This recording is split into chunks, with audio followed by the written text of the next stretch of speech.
And so, yeah, these lines are just so good, like almost give me chills in the movie. Whereas in the book, it wasn't doing as much for me. Hello, thank you for joining me here at Why the Book Wins, where I compare books with their movie adaptations. My name is Laura, and today I'm talking about The Princess Bride by William Goldman, published in 1973, and I'm comparing it with the movie directed by Rob Reiner, which was released in 1987.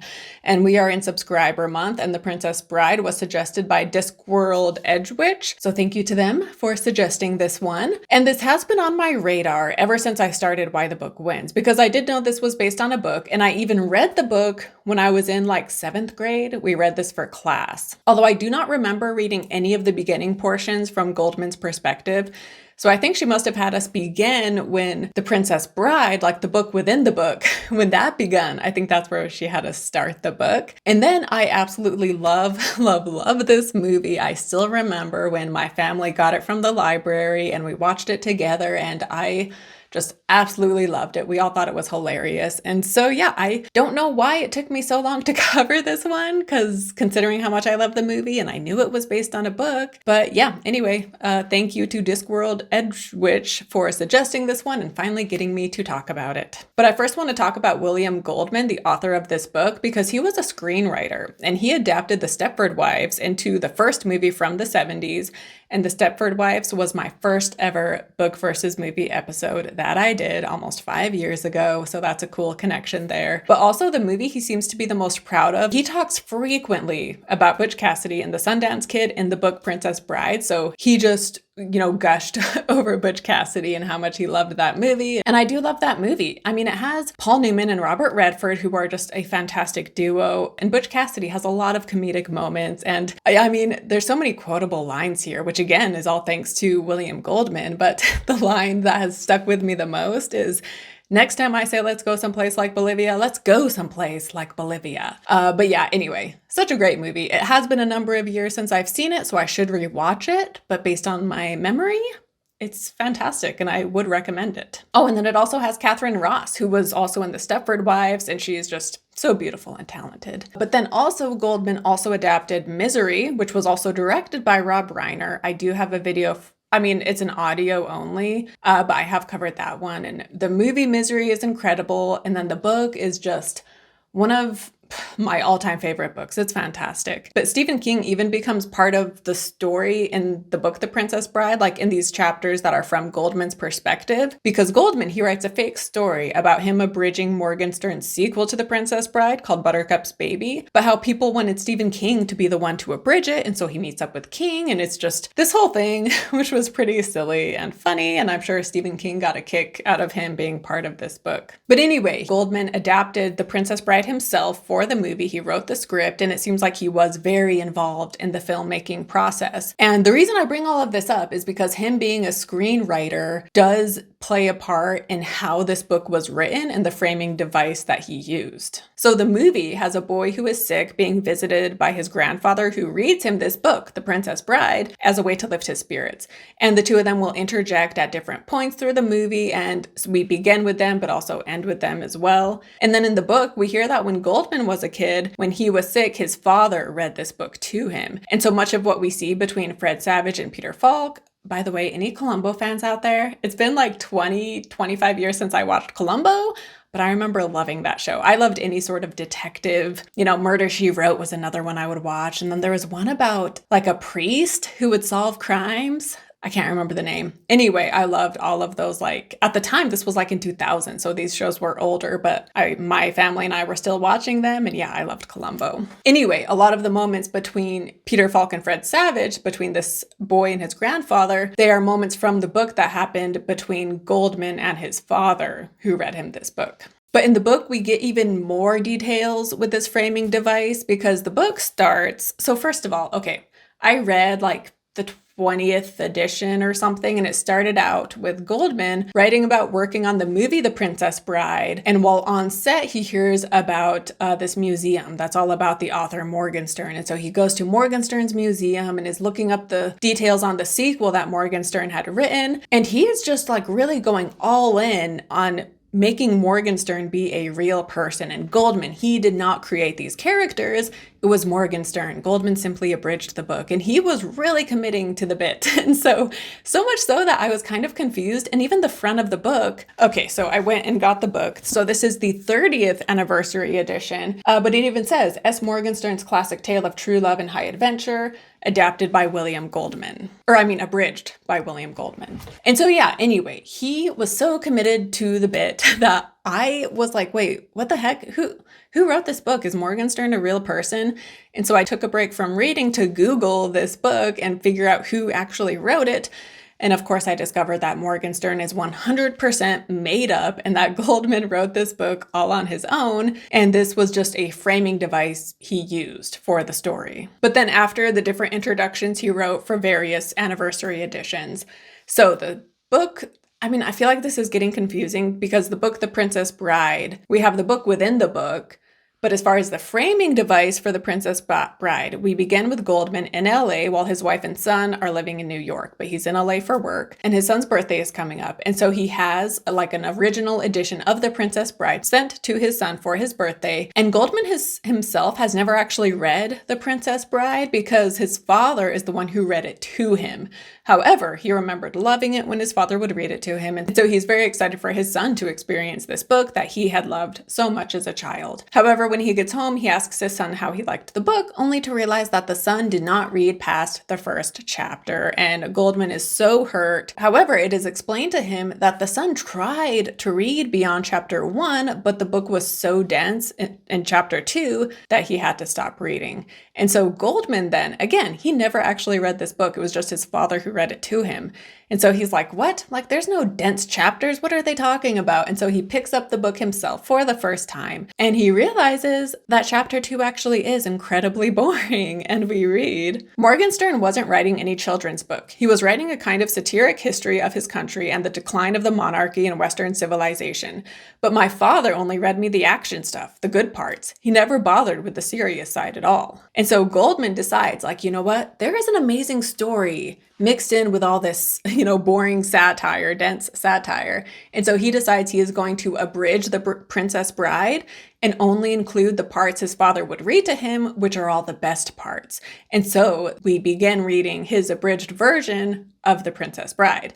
And throughout the story, he will interject at times and share like what he cut and why, and share his thoughts on what we just read. And he will also share memories of what it was like when his father read certain moments to him. And I just love how he wrote this. And it is so fitting coming from a guy who made a living off of adapting/abridging things for scripts. Like, he was in the business of cutting what didn't serve the larger story, right? And whatever hurt the pacing, whatever was less interesting, it's a screen adapter's job to cut that stuff, right? And find what's most important and find what's best and put it to the screen. And so I love that he is acting like that is what he is doing here for this book, is that he is abridging it and cutting out all the unnecessary things. It's such a genius way to write a book, and who would have thought of using a framing device like this except someone who is in the line of work of doing that all the time, like when he adapted The Stepford Wives, or even Butch Cassidy and the Sundance Kid are real people, so he adapted the lives of these real people and made it work for a movie. And so yeah, I just love how he wrote it in this way.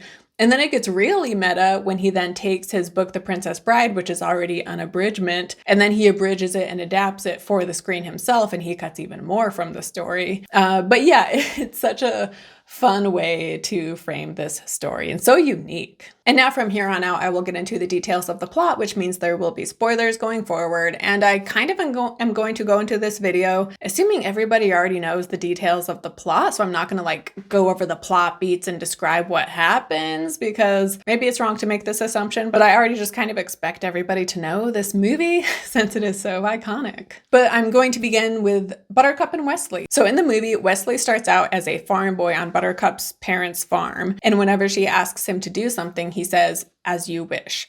Then one day she realizes that when he says that, what he is actually saying is "I love you," and she realizes that she loves him back. However, he then leaves to seek his fortune when his ship that he was on is taken over by the dread pirate Roberts, who takes no prisoners, and so Westley is believed to be dead. And we then flash forward a few years, and Buttercup is now engaged to the Prince Humperdinck.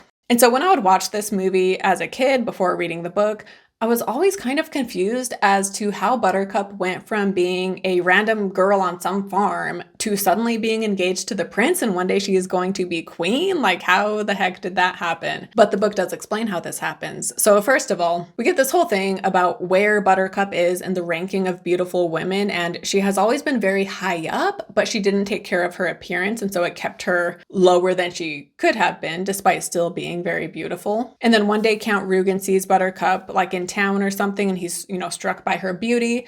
And so he comes up with an excuse to go to her parents' farm in order to get a better look at her. And we read, "Understand now, she was barely rated in the top 20. Her hair was uncombed, unclean. Her age was just 17, so there was still, in occasional places, the remains of baby fat. Nothing had been done to the child. Nothing was really there but potential. But the Count could still not rip his eyes away." And in the book, as the Count is checking out Buttercup, the Countess, his wife, is checking out Westley, and Buttercup notices that the Countess is attracted to Westley, and she realizes that she is jealous. And so it is due to the Count's visit, in part, that she realizes, like, whoa, like, I love Westley. And in the book, we have the same thing where he leaves to seek his fortune, and then when she finds out that he is dead, she is 18.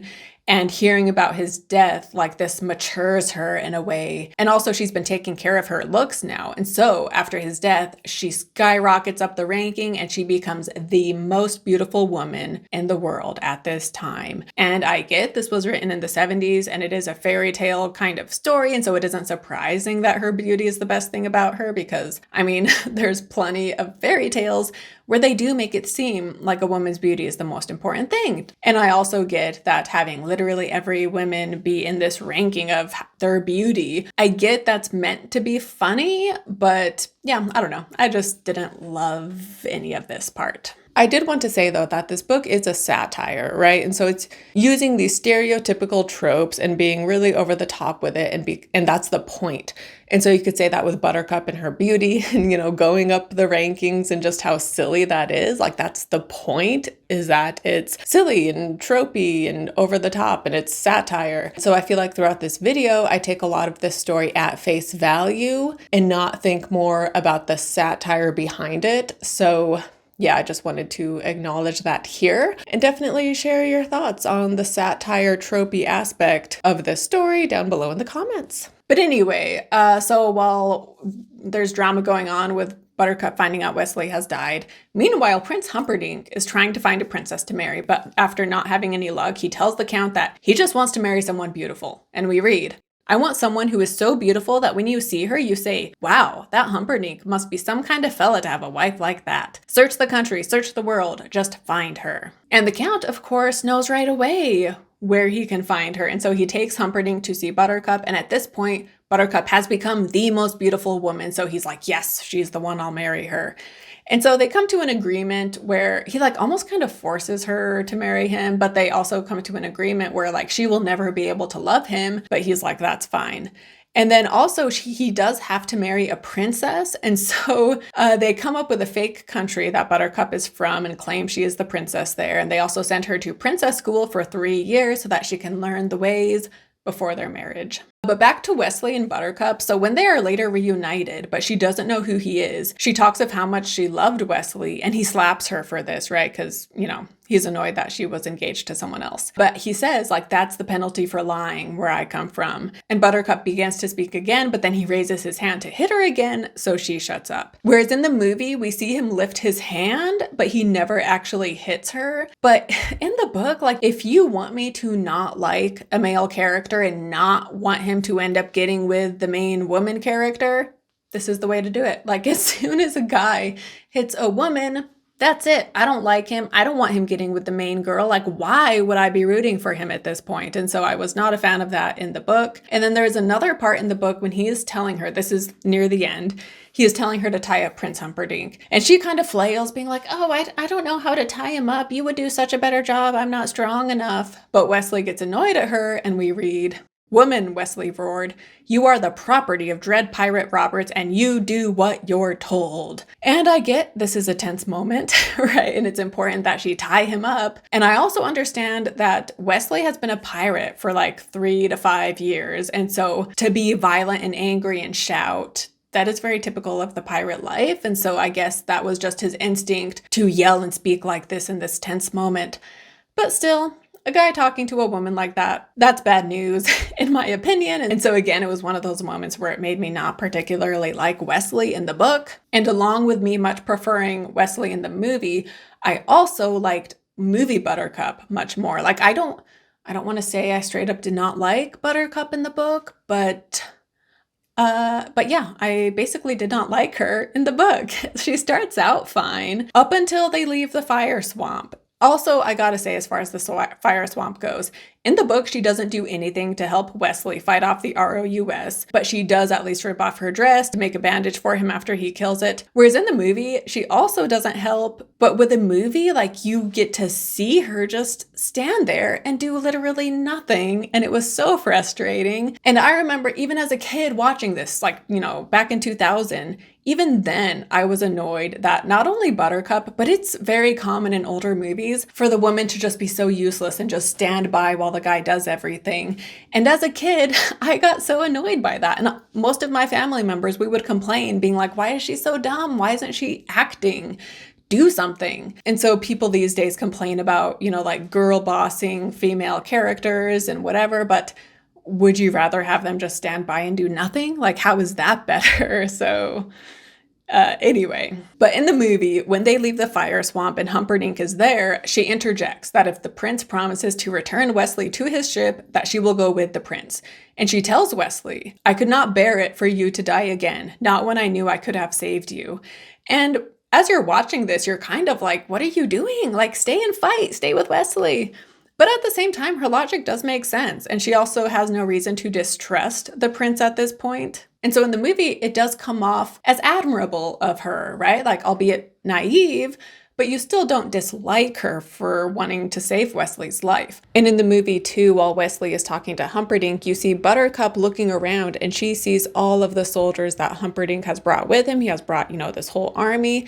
And so she's realizing like they do not stand a chance against him. And again, she doesn't want Westley to die. And so you can understand why she makes this choice. Whereas in the book, she talks to the prince and gets him to agree not to hurt Westley. And then we read, Buttercup turned to Westley. There, she said, you can't ask for more than that, and that is the truth. The truth, said Westley, is that you would rather live with your prince than die with your love. I would rather live than die, I admit it. We were talking about love, madam. There was a long pause. Then Buttercup said it. I can live without love. And with that, she left Westley alone. Wow, okay, she kind of sucks for turning on Westley like this after everything he went through to get her. And now suddenly she's being like, I can live without love. I don't want to risk my life, so peace. I'm going to go back with Prince Humperdinck. Like, at this point, Westley has hit her, so I'm already kind of soured on Westley.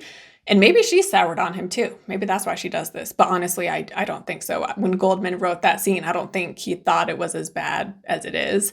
But anyway, you're just like, wow, like I'm not rooting for this couple for multiple reasons at this point. This was just such a horrible moment in the book, and I could not believe that Buttercup just said it like that. And granted, Buttercup realizes her mistake in both book and movie, and she's plagued with nightmares. And so this is when she goes to Humperdinck and has a letter sent out to find Westley because he claims that he returned Westley to his ship. But also another annoying thing is in the book is that when Buttercup is writing her letter to Westley, she is trying to write it, and then she goes to Prince Humperdinck and she's like, I don't know how to write this letter. I need your help. And so for hours, Prince Humperdinck is helping her write this letter. And while they're writing this letter, he is also asking her questions about Westley. And so she's providing him with all of this information. And it is information that he then uses to torture Westley with. And so she was just so poorly written in the book, and she wasn't very likable. And she comes across naive, which is fine. But on top of naive, she is also just dumb and useless and annoying. And again, her beauty really is her biggest asset, which is very unfortunate. And then prior to the wedding, she has, her strong faith in Westley that he will come to save her. But is she doing literally anything? No. Like when she knows Humperdinck lied about sending out the letters, she tells him off, but I wish she had been smarter and did something more to contribute to being reunited with Westley. Like she could have been snooping around Prince Humperdinck's things, trying to find information on him, trying to figure out like, okay, well, he lied about sending out the letter. So what else did he lie about? She could have been, sleuthing around or something, doing something rather than just being like, I have faith in Westley. I know he'll come for me, and I'm just gonna sit here and wait while he does literally everything. Whereas in the movie, she doesn't tell Humperdinck things about Westley, and she isn't quite as naive. But to be fair, here too, she is just moping around the castle. But once she finds out Humperdinck is lying, he seems to lock her in her room, which was a good added detail because it explained why she didn't do something. And also, even if Buttercup isn't proactive in the film, the performance by Robin Wright makes the character so sweet and likable, and along with Carrie Elwes's performance, right? Like, you are definitely rooting for them, and you love them both in the movie. And also in the end of the movie, when Westley tells her to tie up Prince Humperdinck, it's not like in the book where she's like, oh, I don't know how to do that, I would be bad at it. Instead, she does it, right? And so not only is she less annoying in that scene, Westley also doesn't then yell at her and be like, you're my property, so do what I say. And so yeah, just a lot of improvements were made with Westley and Buttercup. And then also in the movie, we get her speech to Humperdinck when she finds out he lied about sending the letters. And she tells him, you can't hurt me. Westley and I are joined by the bonds of love, and you cannot track that, not with 1,000 bloodhounds, and you cannot break it, not with 1,000 swords. And when I say you are a coward, it is only because you are one of the slimiest weaklings to ever walk the earth. And this infuriates Humperdinck, of course, and so he then goes to where Westley is, and he turns on the machine so high that it kills him, but not before he says to Westley, you truly love each other. Then you might have been truly happy. No couple in a century has that chance, no matter what the storybooks say. And so I think no man in a century will suffer as greatly as you will. And these lines come straight from the book. However, when you see them performed on screen, it is so much more powerful and impactful.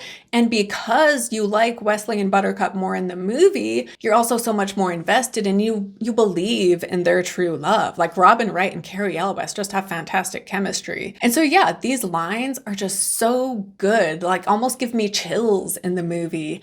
Whereas in the book, it wasn't doing as much for me. But to move on from Westley and Buttercup now and to talk about Inigo, Fezzik, and Vizzini. So in the movie, we get the backstory of Inigo, which is very relevant to the story since Count Rugen ends up being the six-fingered man that killed Inigo's father. And most of this story is just like in the book. I mean, the book we get a bit more detail about his dad and how obsessed he was. He worked for a year on this sword and it like took over his life and, you know, all of this drama. But then also when he actually kills the Count in the end, in the book, he actually cuts the Count's heart out, which is a bit more graphic than what we see in the film. But I also love in the movie how Westley, in the end, is offering Inigo to be the next Dread Pirate Roberts. And this was not in the book. And I thought it was a great addition to the movie. And also, like, the history of Dread Pirate Roberts is just so fantastic. That is directly from the book, and it's just so good. And in the book, we also learn about Fezzik's backstory and Vizzini's, but these were cut from the film. But with Fezzik, we learned that he was forced into fighting at a very young age because he was so big. And so his parents forced him to do this, and he hated it. And then eventually his parents die and he is kind of left to his own devices. And eventually he is alone in Greenland, which is where Vizzini finds him, as we hear in the film. But one detail I did like a lot in the book is that when he is fighting Westley, we hear that, you know, for a while he was fighting one person, but then he won so easily that he switched and he started being paid to fight groups of people. And so he has been fighting groups of people for so long that when he is battling Westley, he can't remember what tactics you are supposed to use when fighting a single person, and that is what causes Westley to overpower him. And I like this because initially when watching the movie, you're like, how could this small little guy beat Fezzik, this giant, you know? And so it almost didn't really make sense. But the book explaining in this way, I did like this explanation. And then with Vizzini, we hear how from a young age he knew he had to rely on his mind, hence why he became so sharp. And in the book, he can practically read mind because he is just so cunning and observant. And it's funny because as a kid, I kind of thought that Westley putting the poison in both cups was unfair. But now as an adult, like, you know, this is the battle of wits. And him putting the poison in both cups is more than fair. And he also, Westley never says he only put the poison in one cup. He says, like, where's the poison? And so Vizzini just assumes it's only in one cup. But honestly, Vizzini, if he's so smart, he should know that the man in black wouldn't risk losing his own life, so he should have known that there was some catch to this. But also, if I were Vizzini, what I would have done, I would have pulled the, like, what could that be? And when he turned around, I would have tossed my wine out and then hurried and got it back, and I would have just pretended to drink from an empty cup. right? Isn't that what he should have done? He would have survived that way. But now on to the scene with Miracle Max. So this went on even longer in the book, which is funny because even in the book, Goldman abridges what Morgenstern had written, because in the original Morgenstern version, and it went on for crazy long, so Goldman abridged it. And in the movie, we get the line that I love when his wife comes in and he calls her a witch, and she's like, "I'm not a witch, I'm your wife." And this is so hilarious. And while it is in the book, they kind of ruined the humor of it by first explaining that she did work as a witch kind of for him back when he was, in miracle school or whatever. And so she would help him with his work. And then also prior to her, coming out, he had been referring to her as a witch. And so just all of this preamble beforehand just took away the funniness of it. But in the movie, for him to call her a witch seemingly out of nowhere, it's just so hilarious. I've always loved that line. And I read that while they filmed this scene, the crew had to keep getting smaller and smaller because Billy Crystal and Carol Kane, who plays the wife, they were just cracking everybody up. And even Rob Reiner, the director, he had to leave set and watch the scene through a different screen because his laughter was interrupting the take.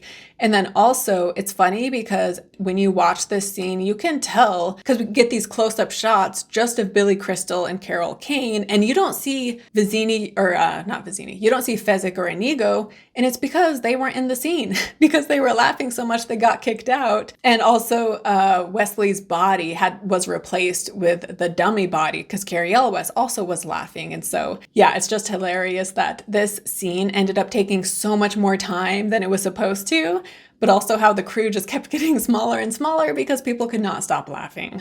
But one detail from the book that is not in the movie is that the pill Miracle Max makes will only keep Wesley alive for 40 minutes and then he will die again. However, in the book, when the 40 minutes is up, Wesley's eyes close only for him, they're reopened right away.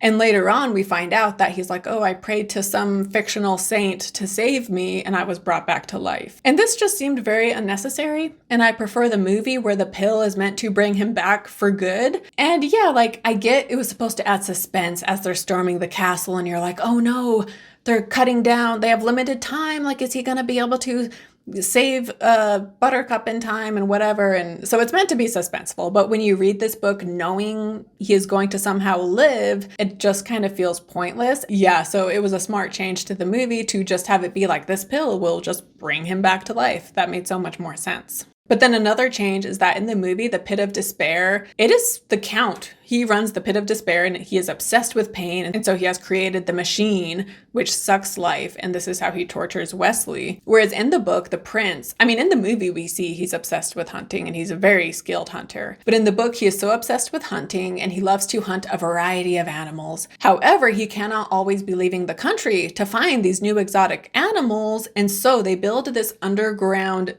they call it the Zoo of Death, and it has multiple layers underground, and on each level, he has some sort of different exotic creature. And when he's in the mood to hunt, he just goes and he's like, I think I'll hunt the tiger today, and he goes to the level that has the tiger. And so the Zoo of Death, is where they put Wesley, and this is where the Count has his, the machine. In the movie, the machine is just like suction cups placed on a few spots on Wesley's body, whereas in the book, the suction cups literally covered every inch of his body, his nostrils, his eyelids, his ears, suction cups were literally everywhere in the book. But anyway, before they hook him up to the machine, they first are just old school torturing him. However, Wesley, he's able to disassociate and not feel the pain. And it isn't until he is hooked up to the machine that the pain is so great that this is when he truly starts to suffer. And in both, we get the scene when Humperdinck kills Wesley, and this causes him to have a scream which everybody hears because the pain is so great.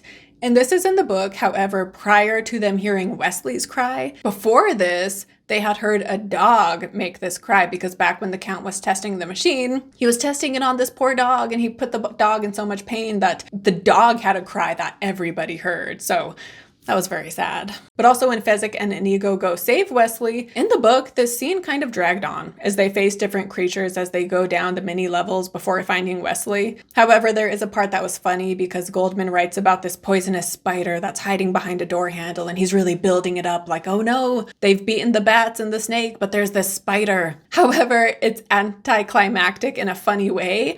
because they see the spider on the floor and Inigo steps on it. So I did think that was pretty funny. But when they rescue him from the pit of despair in the movie, here we have Inigo like praying to his father, like, guide my sword. And yeah, I just thought this was much better than the dragged out scene we got in the book. And then as far as the ending, with the movie, things end happily ever after as they ride off on the white horses. By the way, we hear a lot more about these white horses and how obsessed Humperdinck was with them in the book. And so when Fezzik gets them in the end, it kind of makes more sense. Like in the movie, not that they come out of nowhere, but it almost feels random. Like, okay, like he has these white horses, like it feels significant, but you don't know why, maybe. And so in the book, we hear about these white horses and how Humperdinck, again, he's so obsessed with them and he takes pride in them and they're the best, in all the land. And he takes all of them out when he goes hunting and things. So anyway, in the book, you knew the relevance of these white horses when Fezzik shows up with them. But then the end of the Morgenstern book reads, from behind them suddenly, closer than they had imagined, they could hear the roar of Humperdinck. Stop them, cut them off. They were admittedly startled, but there was no reason for worry. They were on the fastest horses in the kingdom, and the lead was already theirs. However, this was before Inigo's wound opened and Westley relapsed again and Fezzik took the wrong turn and Buttercup's horse threw a shoe, and the night behind them was filled with a crescendoing sound of pursuit. And then Goldman comes in and he says, that's Morgenstern's ending, a Lady or the Tiger type of effect. Now, he was a satirist, so he left it that way, and my father was, I guess I realized too late, a romantic. So he ended it another way. Well, I'm an abridger, and so I'm entitled to a few ideas of my own. Did they make it? Was the pirate ship there? You can answer it for yourself, but for me, I say yes, it was. And yes, they got away and got their strength back and had lots of adventures and more than their share of laughs.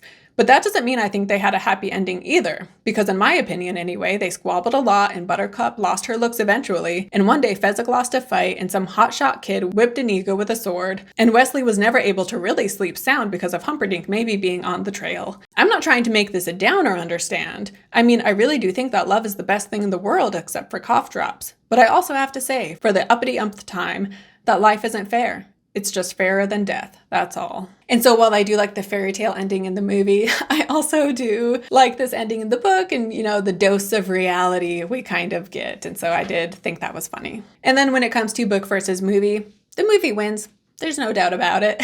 Again, I do love the way this book was written and the framing device. It's so clever and the book is very funny. However, Goldman, understandably so, he does have a cinematic style of writing. And so I feel like everything we read just plays better when you see it portrayed on screen, And then even the humor, I think, works better in the film. I mean, the book was funny, but yeah, I feel like even the jokes work better in the movie. And then I also think most of what he cut, with a few exceptions, works better for being cut.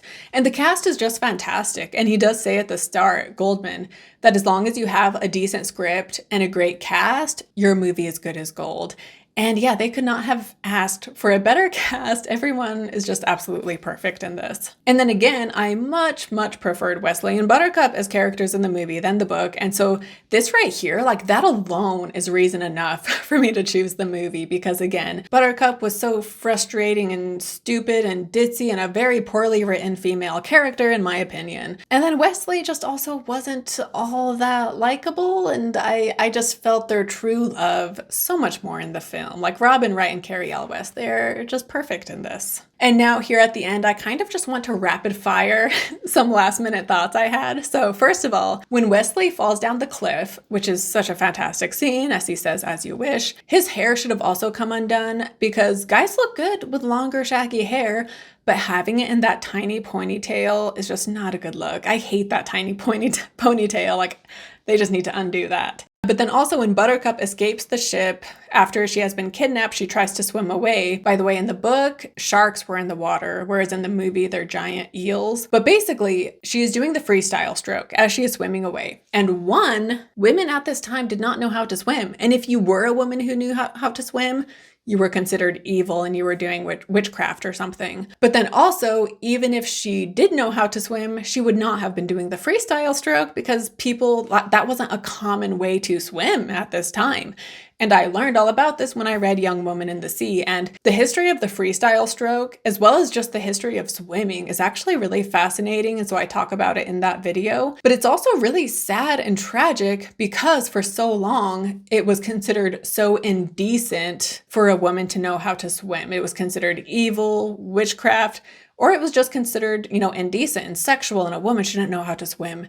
And so this led to the deaths of so many women who drowned because they weren't allowed to know how to swim. And so you hear all about that in Young Woman in the Sea, again, as well as the history of the freestyle stroke, which was actually really interesting. But yeah, that's just a little historical inaccuracy. Obviously, this is a fairy tale. But yeah, actually at this time, she would not have been able to swim. And then also in the end of the book, as they are leaving on the white horses, they come upon the castle guards and they are trying to stop them. But Buttercup, she has like her only moment where she stands up and she's like, I demand you to let us pass. I'm the queen. And so they let them go because of this. And so this, along with her trying to escape when she swims away, are like the only times that she is actually, doing something. But also, I love the fencing scene between Westley and Inigo, and the actors, they have just such great chemistry, and you can feel how these two characters just hit it off right away, and their dueling is so fun. And I also love how in both book and movie, they start out left-handed, but both are lying, and eventually they switch to their right hand. And yeah, such a great scene, especially in the movie. And then I also need to shout out Andre the Giant. So Goldman wanted him as Fezzik for years. The minute he saw Andre on screen, he was like, that's him, that's Fezzik. However, in the early days of this, movie being made, Andre the Giant was not available. And so they were going to cast Arnold Schwarzenegger, who was less famous at this point. But honestly, thank goodness, because Arnold Schwarzenegger, he's 6'2", so he's not short by any means. But Andre the Giant is 7'4", so he is clearly much more of a giant. Arnold Schwarzenegger is very wide, but to be a believable giant, you gotta be tall too, and 6'2" just isn't tall enough. And also Andre the Giant, he just had the vibe and just everything about him. Like, again, everyone in this movie is perfect, and you cannot imagine anyone else in any of the roles, including Andre the Giant. So thank goodness filming this movie was delayed so often, because by the time they were ready to make it, Andre the Giant was available. And yeah, that wraps it up for The Princess Bride. Thank you so much for watching. Don't forget to like and subscribe. And if you do not subscribe, that is inconceivable. I was trying to figure out where I could work that word in. I also wanted to work in As You Wish. Yeah, I don't know how to work in As You Wish. But anyway, thank you so much for watching. Don't forget to like and subscribe. Comment your thoughts down below. Let me know, do you love this movie? Do you think it's overrated? What do you think of the book? And yeah, anyway, I will see you next time. Bye.